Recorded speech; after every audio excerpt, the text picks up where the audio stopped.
What is happening, guys? It is your boy Brad here. Welcome to the video. And it's the day after Arsenal are knocked out of the FA Cup. The holders of the FA Cup are out at the hands of Southampton.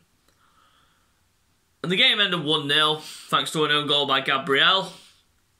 And Arsenal, for me, went out on a whimper. No heart, no desire, no nothing. We went out on a whimper. Honest to God.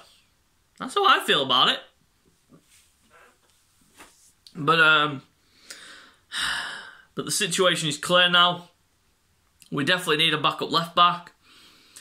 We definitely need a new creative midfielder in there to back up Smith Rowe or even play ahead of him, but whichever way, to bring the competition out in Smith Rowe, because no one's going to compete with him. Not Willock, not Willian. Those two aren't creative midfielders. Willian's just shit, as proven yesterday. Willock ain't a creative midfielder. For me, he's a number 8. That's my opinion on it. But, yeah. So let's jump straight into the player ratings, because I can't be arsed talking about the game, to be honest with you. Starting goal, Bernd Leno. Didn't have a chance with the goal. Made some really good saves. But other than that, not really much to do in the second half. So he gets a 6 for the saves. On the right, Hector Bellerin. And again, proves my point. We need to go in the summer, buy a right back. And get rid of Bellerin. That performance was the Bellerin of old. Yeah, he's been good in the last few games and everything like that. But that, yesterday, was just... Pff, that was horrible. Backwards. Wasn't adventurous. Cross and hope. Couldn't cross a road. What more do you want me to say? 4. Next up, Rob Holding. Again, not the best of performances. Got caught out a couple of times, but didn't really do much in the second half. 5. Next to him, Gabriel scored the own goal, but he is just coming back from COVID and such, so not going to go in too hard, but he did look a little slack. He looks rusty. So, if you imagine being put in the Premier League team and he performed like that, just exactly the same. So, Gabriel for me gets a 4. On the left, Cedric, not his position, you can tell. He doesn't like cutting inside, he wants to be whipping the balls in like he did against Newcastle. He was brilliant at that against Newcastle, whipping the balls in. But not the best of performances, but it wasn't the worst, so I'll give him a 5. In the midfield, Granit Xhaka, not the best of performances. Going backwards when El Neni was in the team. You can tell Granit Xhaka and El Neni don't partner up well. You can tell, straight away. So I give Granit a 4. Next to him, Mohamed El Neni, shocking performance. And you can see why we do not like El Neni in the team. And that's why he is a squad player. He's not a regular. But at fault for the first goal, 100%. And, yeah, so El Neni for me gets a 3. On the right, Nicola Pepe, he will get scapegoated as usual, along with William, because they are the experienced players that needed to show in this game that they deserve their place and that they are not going to get pushed out by kids. But they are going to get pushed out by kids because they're not performing. But Pepe, I would say that Pepe didn't have the worst game. He was probably the best out of the bunch because he created a bunch of chances. He created 5 chances. But yet, no one will see that. And everyone will just think, oh, price tag, 72 million, should be performing better.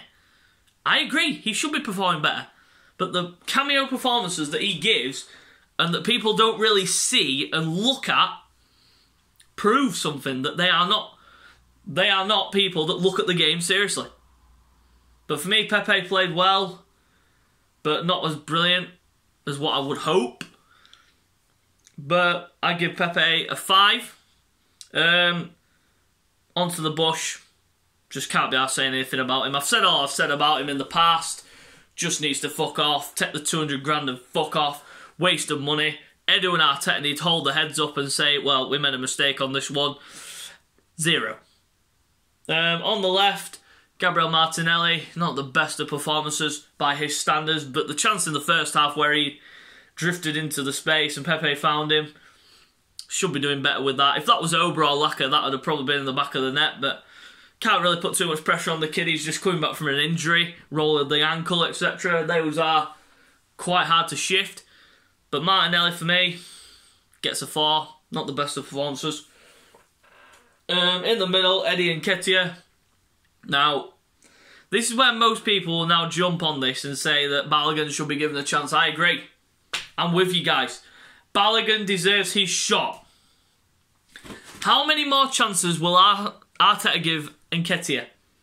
After seeing that, his hold-up play was horrible.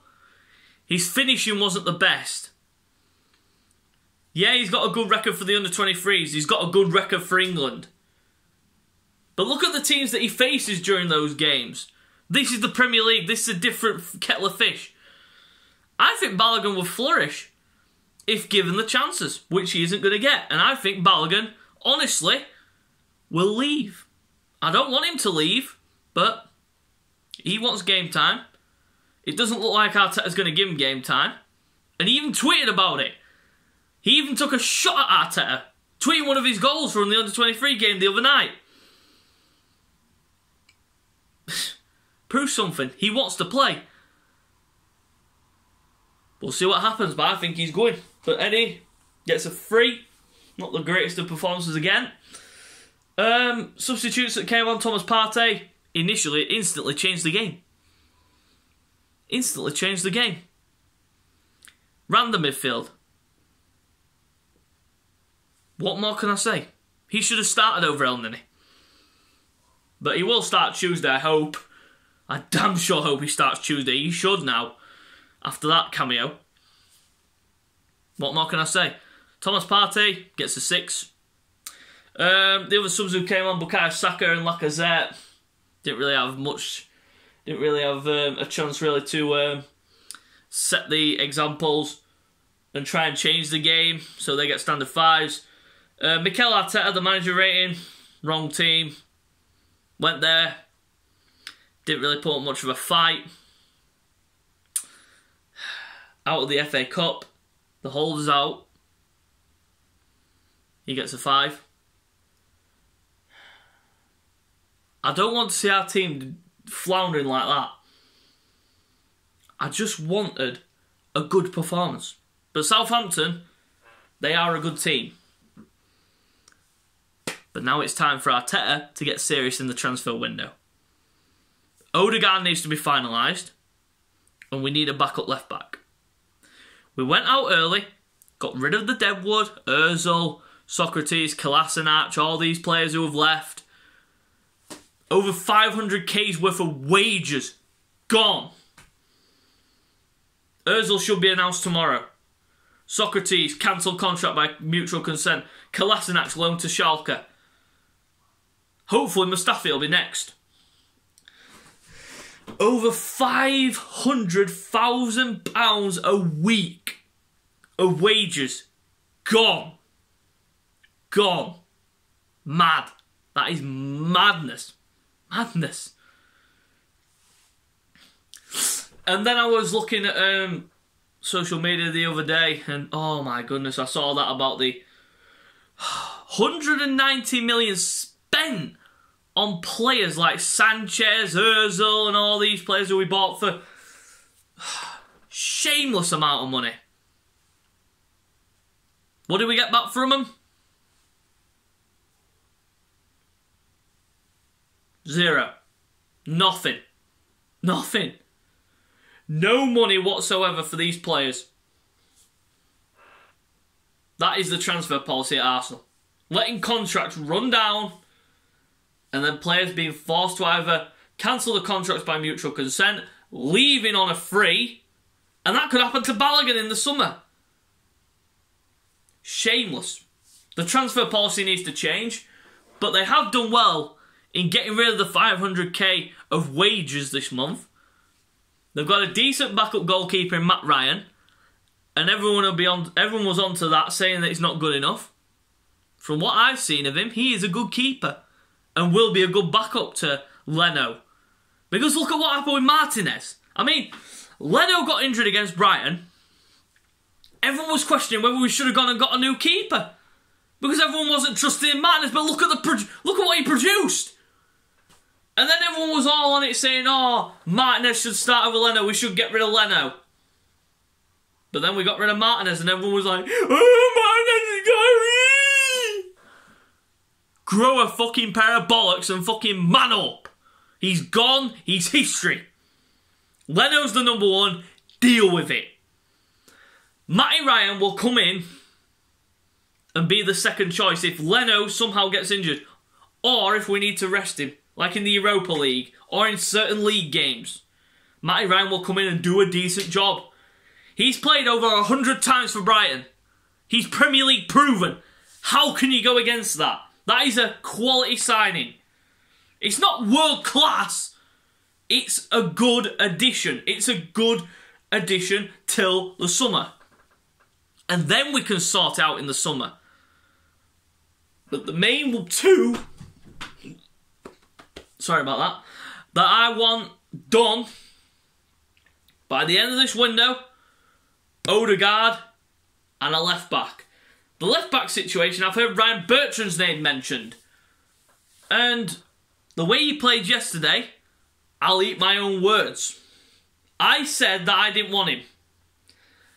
I don't want Ryan Bertrand, but for the short term, it could be something decent.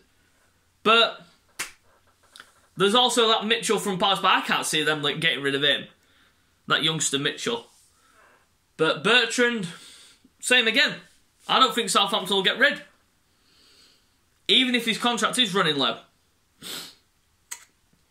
I don't think they'll get rid. But there you have it, guys. That is the end of my video, so you know the drill by now. Go down below, subscribe to my channel, hit the thumbs up, comment on the video, and guys, till next time, we'll see you later.